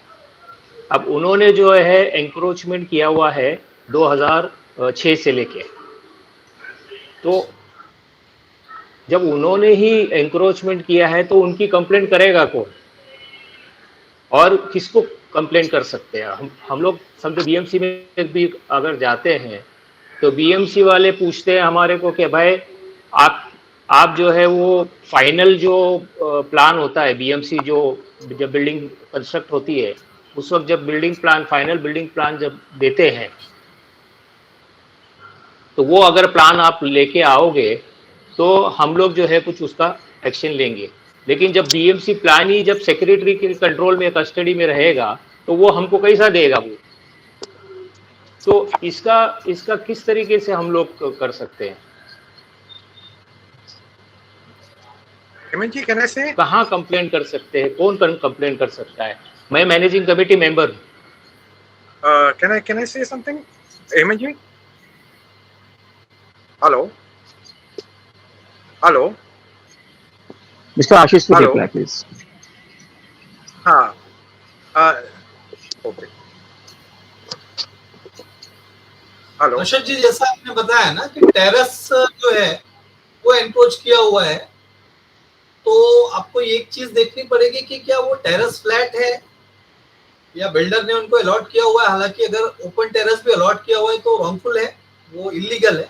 बट अगर वो सोसाइटी का ही टेरेस है और फ्लैट वाले ने उस पर एनक्रोचमेंट किया हुआ है, तो अंडरस्टैंड दैट थिंग कि जो भी ओपन स्पेसेस होते हैं सोसाइटी में, चाहे वो गार्डन हो, चाहे लॉबी एरिया हो, चाहे टेरेस हो, वो सोसाइटी की प्रॉपर्टी है, सोसाइटी के हर एक मेंबर की प्रॉपर्टी है। तो आप भी अगर एक मेंबर हैं तो उसमें आपका भी उतना ही शेयर है जितना कि उस आदमी का है। तो आप मान के चलिए कि आपकी प्रॉपर्टी पे एनक्रोचमेंट हुआ है, तो जस्ट बिकॉज कि वो चेयरमैन है, सेक्रेटरी है, इसलिए अब कौन उसके अगेंस्ट में कंप्लेन करेगा, ऐसा नहीं होता है। बीइंग अ मेंबर आप भी अपनी कंप्लेन कर सकते हो, क्योंकि आपका भी वो इक्वल राइट बनता है उस टेरेस के एरिया पे। अब ये नॉर्मल कंप्लेन आप कर सकते हो इन लोकल कॉर्पोरेशन में। जो कॉर्पोरेशन बोल रही है प्लान के लिए, वो आप कॉर्पोरेशन से ही मांग सकते हो। उन कितनी पुरानी बिल्डिंग है उस पर डिपेंड करता है। अगर नहीं है उनके पास तो सोसाइटी में किसी के पास उनके एग्रीमेंट के साथ में अटैच्ड होगा, या आप भी अगर अपने एग्रीमेंट को देखेंगे तो आपको मिल जाएगा वो चीज। और कंप्लेन करने के लिए आप खुद भी कंप्लेन कर सकते हो। ऐसा कोई जरूरी नहीं है कि चेयरमैन एंड सेक्रेटरी को ही कंप्लेन करना होता है corporation. Okay, our next question is by Mr. Pawan K. Hemant ji, can I just Please, please let me finish off my question and answers. Then we will check it out later on. Next question is by Mr. Pawan K. Good evening, everyone. Yes, sir. Advocate साहब ने जो बोला कि 5 term penalty है जो society को empower नहीं है लगाने का, मेरी आवाज आ रही है? हाँ हाँ, आप आ रही है। आप अपना प्रश्न जारी रखिए सर जी। सॉरी, कहाँ तो 5 टर्म पेनल्टी लगाने पावर नहीं है। मेरे फ्लैट में 5 साल से पेनल्टी लगा रही है, 5 टर्म पेनल्टी लगा रही है। 10 रिकवरी में जाते हैं, मेरे को डिफॉल्टर घोषित कर दिया है, सर्विसेज बंद कर देते हैं, गाड़ी अंदर पार्किंग आने देते हैं, मेड्स को बंद कर देते हैं, 20 बास्केट डिलीवरी नहीं अलाउ करते हैं, और केसेस कर रहे हैं और सिलेक्टिवली चूज कर रहे हैं। और सोसाइटी 5 टाइम पेनल्टी इंटरेस्ट लगा के मेरे फ्लैट की कीमत से ज्यादा पेनल्टी कर दी है। मेरा फ्लैट बेचने जाओ तो उतना पैसा नहीं मिलेगा। अब इसका क्या मतलब क्या करना चाहिए? उनको समझा के आप उनको प्यार से बैठ के बात करो। क्या प्यार करे? एडमेंट तो मतलब उनको ये दिक्कत है कि इनको कैसे भी किल करो, मार दो, ऐसा वाली टेंडेंसी हो गई है। I finished. Ashish ji, 5 times penalty अगर लगाई जा रही है पवन जी, तो एनक्रोचमेंट पर लगाई जा रही होगी। यस, बेसिकली एनक्रोचमेंट किस एरिया पे है, क्या उनकी रीजनिंग है? नहीं, एनक्रोचमेंट फ्लैट आपने बोला कि 5 टाइम पेनल्टी लगा, एनक्रोचमेंट का मैं भी उस सब्जेक्ट में नहीं जा रहा हूँ। उनके पास पावर्स ही नहीं लगाने के। दे हैड कंप्लेंट बीएमसी आके, जो कॉर्पोरेशन आके सब चेक करके गई, वो लोग उनका पेनल्टी लगाने पावर्स तो है नहीं। वो तो कोर्ट मतलब ये मैं समझने की कोशिश कर रहा हूँ। समझ गया। अगर 5 टाइम्स पेनल्टीज लगाई हुई है और उसके बेसिस पे उन्होंने रिकवरी एप्लीकेशन डाली है, और आपका केस इस समय मैं समझता हूँ डिप्टी रजिस्ट्रार के अंडर में है। रजिस्टर्ड डेप्यूटेशन क्या ऑर्डर पास कर दिया अगेंस्ट में। अभी जॉइंट डेप्यूटी रजिस्ट्रार का अपील में बैठा हूं मैं। नहीं, तो इस तरह के जो डिस्प्यूटेड अमाउंट के जो भी केसेस होते हैं, उसमें डेप्यूटी रजिस्ट्रार ऑर्डर पास नहीं करता है, उसके लिए कोऑपरेटिव कोर्ट जाना पड़ता है। आपने अपनी साइड से सेइंग बराबर नहीं रखी होगी या आपके एडवोकेट ने प्रॉपरली उस चीज को रखा नहीं होगा, अदरवाइज ये डेप्यूटी रजिस्ट्रार के अंडर में आता ही नहीं है। इसको ले जाना पड़ेगा आपको कोऑपरेटिव कोर्ट में। और उन्होंने कोऑपरेटिव फाइल करके क्या किया, उसको पूरा का पूरा कंसिडर कर दिया। अच्छा, सिंगल बिल बना के देते हैं तो सिंगल बिल में क्या करते हैं, इंटरेस्ट भी लगाते हैं, सिंगल बिल कर दिया, बिल को स्प्लिट भी नहीं करे। पवन जी, हम पूरी डिटेलिंग में नहीं बात कर पाएंगे बिकॉज और भी लोगों के क्वेश्चंस लेंगे, लेकिन जो मैं समझ रहा हूँ आपका जो मैटर है बहुत सिंपल है कि 101 की जो रिकवरी है, एनक्रोचमेंट का जो अमाउंट उन्होंने लगाया है वो डिस्प्यूटेड अमाउंट है, और डिस्प्यूटेड अमाउंट जो है वो रजिस्ट्रार के हैंडल करने में नहीं जाता है, वो जाता है सीधा कोऑपरेटिव कोर्ट। आपने अपने साइड से ये चीज प्रेस नहीं की होगी, आपके एडवोकेट ने प्रेस नहीं की होगी, otherwise deputy registrar disputed amount के उसमें रिकवरी का ऑर्डर पास नहीं करता है, वो सीधा भेजता है आपको cooperative court. Okay Okay, we'll take up next question by Mr. Pankaj. Mr. Pankaj. I have already spoken, sir. Is there any other Pankaj over here?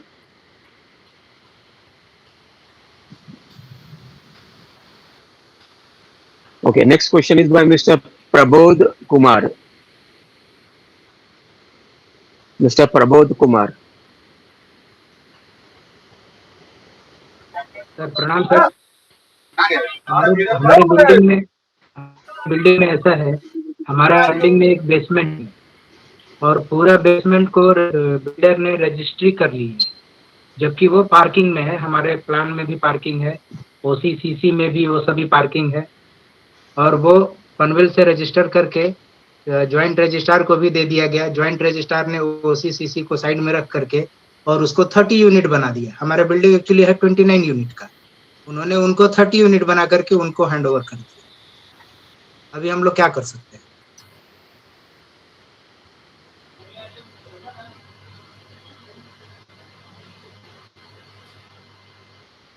Ashish sir. Even sir, you are the best person to guide him on this topic. Okay, Mr. Prabodh Kumar, you are suggested to approach the civil court for these purposes. Seek an injunction or a restraining order against the builder as well as against the society also, and seek cancellation of whatever deed he might have done, supported by the municipal plans which show that this area is not an FSI consumed area. So this will work in your case. There is no other way. हमने इसके मंत्रालय में file किया हुआ है sir. आप उन अधिकारियों के पास में जा रहे हैं जिनके पास इन चीजों को सुनवाई करने का अधिकार नहीं है। आप अपना सिर पैर यहाँ पे मारेंगे तो आपको सॉल्यूशन मिल जाएगा। अगर आपको ऐसा लगता है शॉर्टकट में, तो वो होने वाला नहीं है। आप 1-2 साल, 5 साल, 10 साल चप्पल घस लीजिए, अल्टीमेटली आपको ये इसका सॉल्यूशन जो मिलेगा वो सिविल कोर्ट में मिल सकता है। Anyway, thank you mister Prabodh Kumar for joining. Next question is bye mister जो, JOE, मिस्टर जो। Yeah, good evening everybody. My question is regarding encroachment of a parking space. As what I heard Ashish sir saying, anything above outside the FSI is a common area. Now there is a dispute. As Ashish sir also pointed out, if you keep a shoe rack in the common area, it's penalized. Okay, I had kept a shoe rack and the committee has penalized me. I moved my shoe rack inside the house and I paid the penalty also. Now my question to the committee was, the committee members are parking their car in the open to sky parking space, which they say is allotted by the builder, and they say it's written in the agreement. So what I contended was, this open to sky parking which they are parking the car and not paying any parking charges is a common area of the society, and it is other. If you are not paying parking charge, then it amounts to encroachment. Similarly, the still parking area where they are parking their cars, and allotting the cars to parking area to another member. I mean, see, there are 2 points. Okay, one is parking an open car open to sky, and other one allowing a member to park a car in the parking area. Okay, whereas the primary member doesn't own a car, so doesn't this amount to encroachment? There are 2 points. I'll repeat. There are 2 points. No, no, wait. We do not have much time, sir. Yeah. Ashish sir will reply to you. Sir, the question is not so very clear to me. The car Ashish sir, parking. what he is saying, Mr. Joe, Yeah. what he is saying is there is a common area where people are parking cars, the office bearers, वगैरह वगैरह. He wants to know whether that is encroachment, yes or no. For that, you have to go the BMC plan, Joe, sir. Just check out if the area you are mentioning has been allotted for parking or not. Not. I've seen the plan. It is not allowed. So if it is not allotted, then it is a definitely amount of encroachment. Your complaint should be go to corporation as well as fire department. Okay. Okay, thank you, Mr. Joe, for joining in. Next question is by Mr. Ramesh Salesa. Mr. Ramesh. Mr. Ramesh. Mr. Ramesh. Okay. Next question is by Professor Surendra.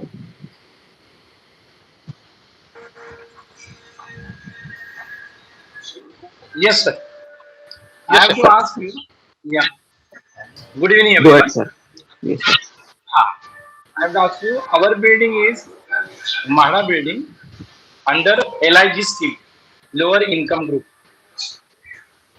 The Mahara not allowed a parking slot to us. But now, since construction 2001, our office bearer park their cars, scooters, everything. Okay, in premises of the society, they spend lakhs rupees to create the parking area. But the other thing, they are not charging parking charges also, but very expensive. Honda City, okay, BMW, LIG, but the cars are there. Okay, so what is the solution for that? Means parking is not allotted by MADA, LIG group building, and now society spend the money and create the parking, and office bearer, most of office bearer have cars, scooters, everything, and they are parked in that area, but they are not charging any parking charges. Please guide me. Ashish, sir. What I understood that the society does not have any parking space according to you. No. I am talking in general. Okay, Ashish Means sir, our what his question is, okay, Mr. Surendra, just hold on. Ashish sir, ऐसा है कि म्हाडा की society है, म्हाडा ने parking allotment नहीं किया हुआ है, लेकिन ऑफिस बेरर्स अपनी अपनी गाड़ी खड़ी कर रहे हैं, बड़ी बड़ी महंगी गाड़ियां हैं और पार्किंग चार्जेस नहीं दे रहे हैं, ये इनका प्रश्न है. और दूसरा सिक्योरिटी के लिए उन्होंने 1.5 लाख रुपया खर्चा करके हमारा We are talking only of encroachment. Sir, we are talking of only encroachment. We are not taking up any other questions. Ashish sir बताइए.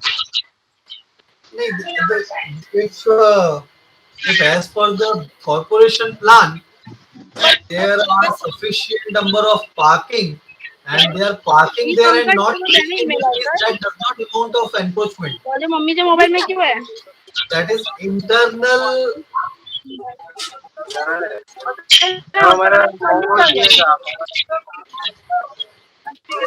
Please go ahead, sir. I'm sorry for the disturbance. So, if they are not paying any parking charges, that is not enforcement matter. It is an internal matter of society and managing committee whether they want to charge for that parking or not. or if you're saying that there are people who are paying parking charges and few are not paying parking charges, that is a dispute and that has to be settled in cooperative court. No, but they are spending to create the parking space, our money. Okay, members' money they spending, already spent, and create parking. That's why my question is there. Now, how can a person create a parking?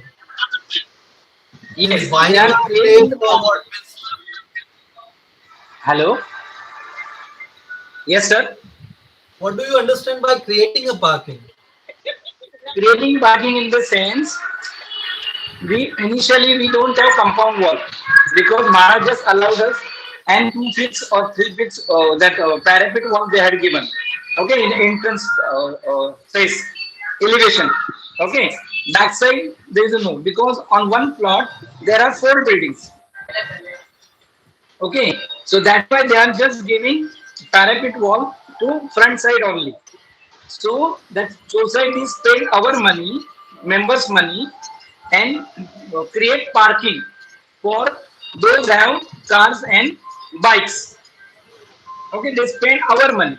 So that's a complication is there. I got your point. Maharaj Devanshi, not having. I got your point. Yes. Your matter is not related with encroachment. Absolutely not. Okay, we'll take up next question by Mr. Ramesh Shalesha. Yes, sir. Good evening, sir. Very first, thank you. I am participating this first time. I really appreciating this particular things, and it's really fantastic. Yes, sir. Sir मेरा एक question है. मैं जिस society में रह रहा हूँ मैं वहाँ का कमेटी मेंबर भी हूँ और मेरी वहाँ पर टोटल 12 कॉमर्शियल्स हैं. उसमें से 5 कॉमर्शियल्स जो हैं वो एक होटल रेस्टोरेंट कम बार है. एक्चुअल में 5 दुकानें जोड़ के उन्होंने रेस्टोरेंट कम बार बनाई है. नाउ माय क्वेश्चन इज, हमने 2016 में एजीएम में पास किया था कि जो सॉफ्ट फ्रंट एरिया है, सॉफ्ट फ्रंट एरिया 5 दुकानों का, एजीएम में पास हुआ था कि है ना, shopkeeper that restaurant cum bar owner going to pay 5,000 rupees per month. 5,000 rupees per month. That is 3 lakhs rupees a year for 5 shops. Clear, sir? That is a monthly 25,000 for 5 shops.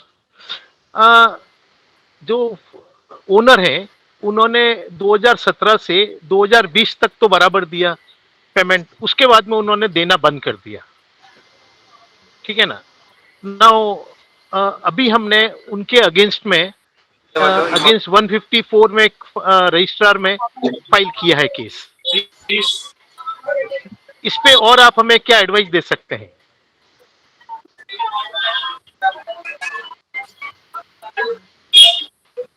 हाँ जी sir.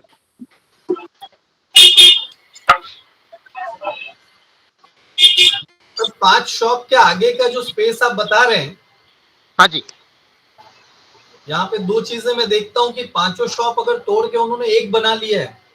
हाँ जी, हाँ जी. तो ये elimination आता है, आपने permission लेके किया है या नहीं किया है वो आपको चेक करना है. हाँ जी, बिल्कुल.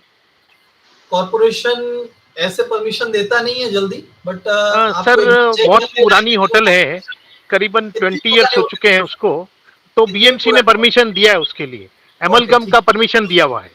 दूसरी चीज जो आगे की ओटले की बात कर रहे हैं आप. Correct sir, correct correct. वो जो ओटला है वो सोसाइटी की प्रॉपर्टी है या आगे गटर एरिया जो आता है? No sir, it's a society property. It's a society property.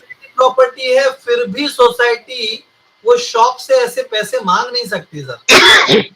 ये आप समझ के चलिए कि वो ओपन पैसेज में आता है और वो किसी चीज को यूज करने के लिए अगर सोसाइटी पैसे मांग रही है तो सोसाइटी फॉल्ट है. नहीं, इससे पेनल्टी लगाया गया है क्लियर कट. उसके ऊपर लिखा हुआ है 5 times पेनल्टी के हिसाब से अमाउंट ज्यादा होता था, बट गुड फेथ के हिसाब से सिर्फ 5,000 रुपया लगाया. That's my point. जैसा हेमंत सर ने बताया कि सोसाइटी एक्चुअल में वो पेनल्टीज लगा नहीं सकती, वो कॉर्पोरेशन का काम है. आप कंप्लेन हाँ। दे सकते हो कॉर्पोरेशन को that they are using this space as a business purpose, जो भी है, बट फिर सर ये सोसाइटी 169A के हिसाब से लगाया हुआ है, ये जो लगाया हुआ है Mr. Ramesh, 169A के हिसाब से लगाया हुआ है। Mr. Ramesh, yes sir. if the society is levying penalty for usage of the OTLA, then please understand कि जो ओटला का स्पेस होता है बाहर लगभग 5 फीट तक, हाँ, तो BMC allows it to use only for usages purposes only. However, if that shopkeeper has encroached it by making a wall or a jali or something of that sort, then Yes, only that will be classified as an encroachment. It's encroachment sir, उन्होंने दीवार Mr. लगाई है। Ramesh, Mr. Ramesh, when Yes, we sir. are answering, please do not okay sir, disturb. Okay, sorry sir, sorry We have asked your question. We are answering you. We are not debating, and we are not arguing also. That is Sorry, not our sorry. format of this webinar. Okay okay sir, it's my first time, So, sorry. webinar ओटला को use करने के लिए BMC permission देती है, उसका कोई penalty नहीं है, ना कुछ है, ना सोसाइटी उस चीज का पेनल्टी लगा सकती है।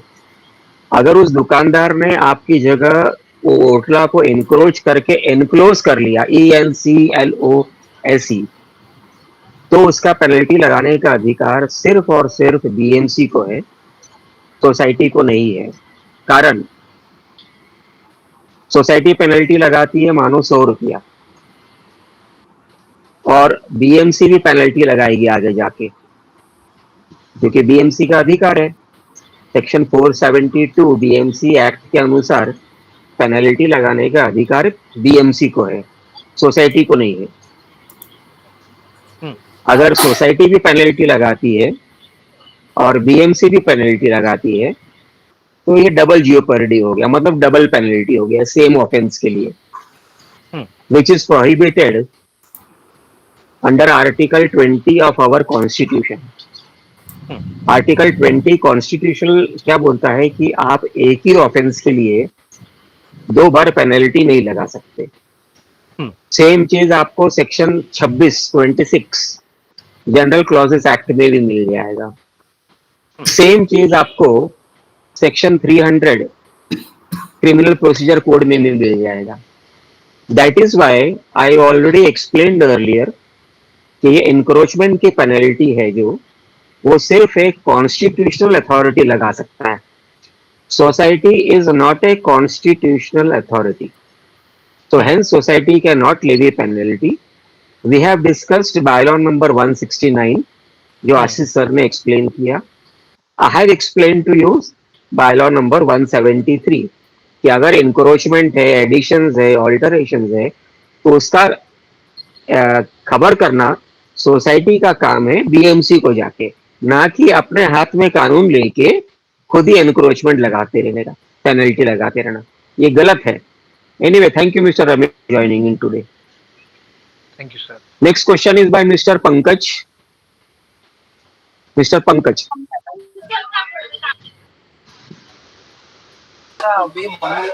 Hello Mr. Pankaj. हेलो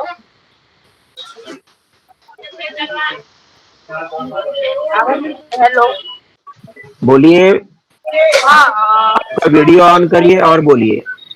आपका वीडियो ऑन करिए और फिर बोलिए।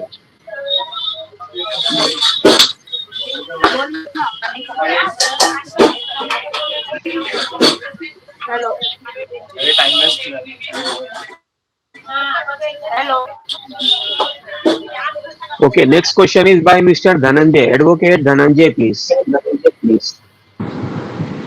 Advocate Dhananjay साहब, आपका वीडियो ऑन कर दीजिए प्लीज। किया है सर, ऑन किया है। हाँ बोलिए। सर वो आपने जो 5 टाइम वाला मेंटेनेंस का जो चार्ज है 5 टाइम्स आपने बोला, तो बायलॉस में, मराठी बायलॉस में भी लिखा है कि सोसाइटी को देना पड़ेगा, ऐसा लिखा है। और थोड़ा मेरे को ये समझ में नहीं आया, मान लो आपने जनवरी महीने में उसको वो 5 टाइम्स का ले लिया है, पूरा साल का, आप पूरा साल में एक ही बार आप देने वाले, बराबर है, 5 टाइम। तो बोलेगा ठीक है मैं जनवरी में भरता हूँ पैसा, पूरा साल एक ही बार है ना, तो दिसंबर तक तो मैं कुछ भी नहीं करूंगा, रहने दो ऐसा। तो फिर कैसा करेंगे sir? Ashish sir, let me reply to this thing. वो जो एक आपने जो बताया ना साल में एक बार वाला, हाँ सर, वो बायलॉ नंबर 165 में है, ये आशीष सर ने बताया। वो 5000 वाला। 5000 165 में है वो। हाँ और वो 165 लिखा है कि बायलॉस का वायोलेशन करेंगे, बायलॉ का वायोलेशन, एनक्रोचमेंट का नहीं लिखा है 165 में। ओके, एनक्रोचमेंट का लिखा है वो 169 में लिखा हुआ है, हाँ सर, जो आशीष सर ने एक्सप्लेन किया हुआ है। हाँ सर, तो ये दो चीज है, बायलॉ का वायोलेशन किया। बायलॉ का वायोलेशन मतलब जैसे आपने नॉन ऑक्यूपेंसी चार्जेस दिए बगैर, डॉक्यूमेंट दिए बगैर आपने टेनेंट को रख लिया, तो वो बायलॉ का वायोलेशन हो गया। तो उस वायोलेशन के लिए 5000 रुपीज पेनल्टी लगेगी आपको। तो एनक्रोचमेंट और बायलॉ का वायोलेशन दो अलग अलग है। एनक्रोचमेंट के लिए 169 है और बायलॉ के वायोलेशन के लिए 165 है। आशीष हाँ सर, वही। इसमें अगर आप और कुछ जोड़ना चाहते हैं तो प्लीज गो अहेड। नहीं सर, आपने कंफ्यूजन दूर कर दिया उनका। नहीं सर, सर 169 का ही मैं पूछ रहा हूँ। 5 टाइम है ना, 5 टाइम, 5 बार, 5 गुना। धनंजय साहब, वो एनक्रोचमेंट के लिए है वो। हाँ, मैं एनक्रोचमेंट की बात कर रहा हूँ सर। एनक्रोचमेंट मान लो आपने मेरे को नोटिस भेजा और बोला तो है कि आपको, एनक्रोचमेंट का पेनल्टी जो है वो हर महीने लगेगा, उसमें लिखा हुआ है एक्ट अपना बायलॉज में एवरी मंथ लिखा हुआ है। हाँ, वो शुरुआत में किसी ने वो कैलकुलेशन किया था ना कि 5000 रुपए, 12 पंचे 60, 60,000 महीने का, फिर वो ऐसा कैलकुलेशन किसने किया था, इसके लिए मैं कंफ्यूज हो गया था sir. Anyway, thank you advocate Dhananjay साहब। Okay, next question is by Vinita Biyani. Vinita Biyani. Yes yes, good evening sir. मुझे ये पूछना था कि मेरा शॉप है और मेरे शॉप के ऊपर फ्लैट ओनर ने उनके प्लांट से एनक्रोच किया है, और वो जो मेरा शॉप का रूफ है वो मेरा हिस्सा होता है या किसका हिस्सा होता है? क्योंकि जब शॉप खरीदते हैं हम तो उसमें फ्लोर भी होता है, वॉल्स भी होता है और रूफ भी होता है, और बाकी सब चीज का हम पे करते हैं as a stamp duty, as everything as per DCPR norms. तो सर फिर वो रूफ किसका है? आशीष सर। मैं समझता हूँ विनीता जी, आपकी जो शॉप है वो ग्राउंड फ्लोर पे है और उसके ऊपर सारे बिल्डिंग्स हैं, चाहे 7 माला की पकड़ लीजिए। नहीं, पूरे मेरे पूरे शॉप पे नहीं है। मेरे सिर्फ थोड़े से शॉप के हिस्से पे बिल्डिंग है, और जो मेरा शॉप है वो उसके ऊपर कुछ भी बिल्डिंग नहीं है। बाकी के कुछ मतलब थोड़े ही हिस्से में बिल्डिंग है, बाकी का हिस्से में नहीं है। आपका शॉप थोड़ा सा आगे निकला हुआ है, आप बोल रही हैं? मेरा शॉप 2/3 मेरे शॉप के ऊपर कुछ भी नहीं है। 1/3 एरिया में, 1/3 से भी कम एरिया में बिल्डिंग है। वो जो एरिया आएगा वो कॉमन स्पेस में आप जोड़ सकती हैं, क्योंकि वो FSI एरिया नहीं है, कैलकुलेटेड नहीं है, तो ना तो वो आपका है ना तो वो जिन्होंने प्लांट रखा हुआ है उनका है। वो पूरी प्रॉपर्टी सोसाइटी की है। आपको कंप्लेन करनी है सोसाइटी ने तो सोसाइटी ने उसका स्टैम्प ड्यूटी भरा है या सोसाइटी उसका मेंटेनेंस भर रही है, या जो लीकेज होता है उसका देखभाल करने का किसका जवाबदारी है? अगर उन्होंने प्लांट से एनक्रोच किया है तो वो किसका जवाबदारी है, और वो लीकेज फिर होगा तो उसकी जवाबदारी ठीक करने की किसकी रहेगी? अगर वो ओपन टू स्काई है, अगर वो चीज ओपन टू स्काई है और वो ऊपर वाले के विंडो के बाहर का हिस्सा है, तो आप सोसाइटी को कंप्लेन कर सकते हैं, क्योंकि वो सोसाइटी के अंडर में आता है। वो जो ऊपर वाले का हिस्सा है उन्होंने सिर्फ फ्लैट खरीदा है, फ्लैट के बाहर की चीजें नहीं खरीदी हुई है। अगर उन्होंने स्टैम्प ड्यूटी भी पे किया तो अपने फ्लैट का पे किया है, फ्लैट के बाहर का नहीं पे किया हुआ है। आपने भी जो स्टैम्प ड्यूटी पे की है आपके दुकान की पे की हुई है, आपके छत की नहीं पे की हुई है। तो जो ओपन एरिया में है वो सोसाइटी की जिम्मेदारी है। अगर लीकेज भी आ रही है तो सोसाइटी को पे करवाना है, क्योंकि आप मेंटेनेंस पे करते हो। और रही बात जो एनक्रोचमेंट किया हुआ है आपके ऊपर, जो छज्जे पे उन्होंने गार्डनिंग की हुई है, उसके लिए आप सोसाइटी को अप्रोच कीजिए कि एनक्रोचमेंट है, इसको हटवाइए। अगर सोसाइटी फेल होती है तो आप डायरेक्ट कंप्लेन कर सकते हो कॉर्पोरेशन में। Okay, thank you. Okay. Next question is by Mr. Madhav Gokhale.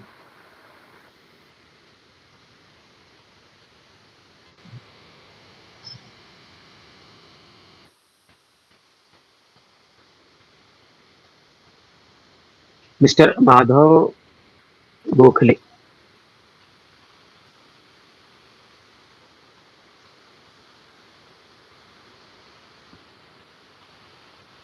Hello.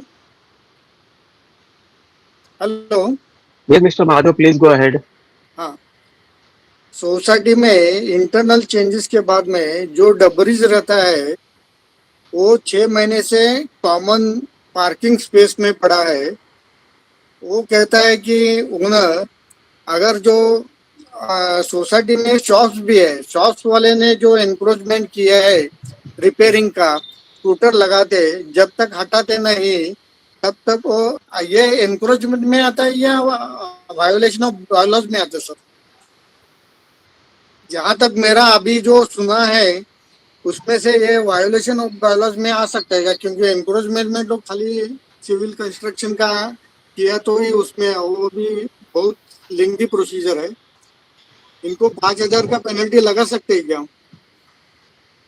165 के अंदर वायोलेशन के बायलॉज के लिए?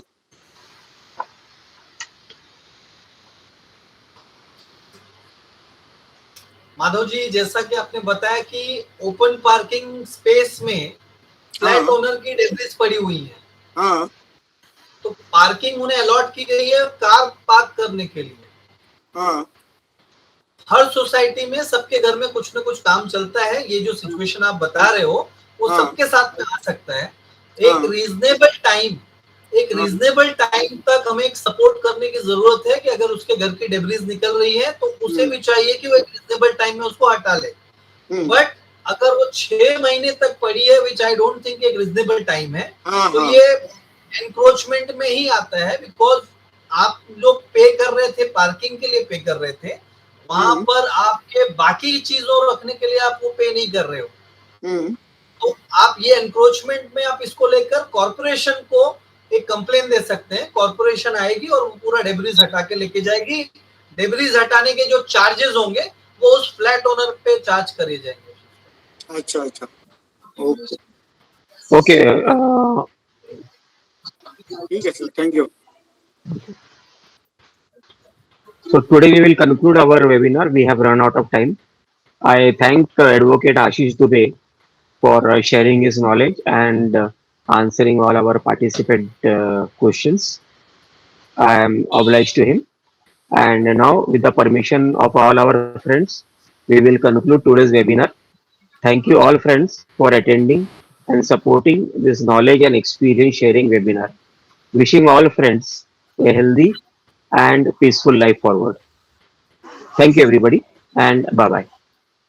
Thank you, sir. Good night.